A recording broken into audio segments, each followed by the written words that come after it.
ನಮಸ್ಕಾರ ಸ್ನೇಹಿತರೆ, ಇವತ್ತು ನಾವು ಕನ್ನಡ ವ್ಯಾಕರಣದಲ್ಲಿ ಸಂಧಿಗಳ ಬಗ್ಗೆ ತಿಳಿದುಕೊಳ್ಳೋಣ. ಸಂಧಿಗಳು ಅಂತಂದರೆ ವಿವರಣೆ ನೋಡೋಣ.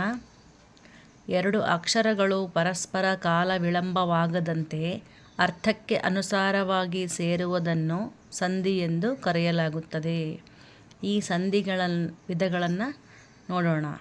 ಸಂಧಿಗಳು ಮೊದಲನೇದಲ್ಲಿ ಕನ್ನಡ ಸಂಧಿಗಳು ಮತ್ತು ಸಂಸ್ಕೃತ ಸಂಧಿಗಳಂಥೇಳಿ ವಿಧಗಳನ್ನಾಗಿ ಮಾಡಲಾಗಿದೆ.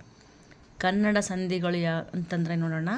ಎರಡು ಕನ್ನಡ ಶಬ್ದಗಳು ಅಥವಾ ಒಂದು ಸಂಸ್ಕೃತ ಶಬ್ದವು ಕನ್ನಡ ಶಬ್ದದೊಡನೆ ಸೇರಿದಾಗ ಪರಸ್ಪರ ಎದುರಾದ ಅಕ್ಷರಗಳ ನಡುವೆ ಸಂಧಿಯಾದರೆ ಅದನ್ನು ಕನ್ನಡ ಸಂಧಿ ಎಂದು ಕರೆಯಲಾಗುತ್ತದೆ. ಈ ಕನ್ನಡ ಸಂಧಿಗಳಲ್ಲಿ ಎರಡು ಭಾಗ ಮಾಡಲಾಗಿದೆ. ಮೊದಲನೇದು ಸ್ವರ ಸಂಧಿ, ವ್ಯಂಜನ ಸಂಧಿ.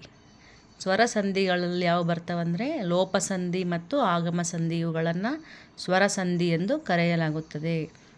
ಆದೇಶ ಸಂಧಿಯನ್ನು ವ್ಯಂಜನ ಸಂಧಿ ಎಂದು ಕರೆಯಲಾಗುತ್ತದೆ. ನೆಕ್ಸ್ಟ್ ಸಂಸ್ಕೃತ ಸಂಧಿಗಳು.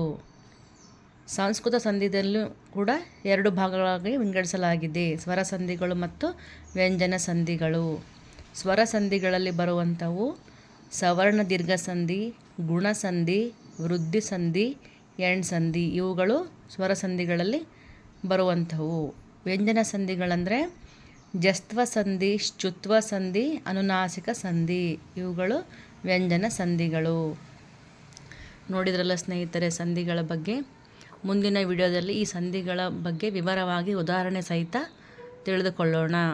ನನ್ನ ಚಾನಲನ್ನು ಸಬ್ಸ್ಕ್ರೈಬ್ ಮಾಡ್ಕೊಳ್ಳಿ, ಲೈಕ್ ಮಾಡಿ, ಶೇರ್ ಮಾಡಿ. ನನ್ನ ಮುಂದಿನ ವಿಡಿಯೋಗಳು ನಿಮಗೆ ತಲುಪುತ್ತವೆ. ಧನ್ಯವಾದಗಳು.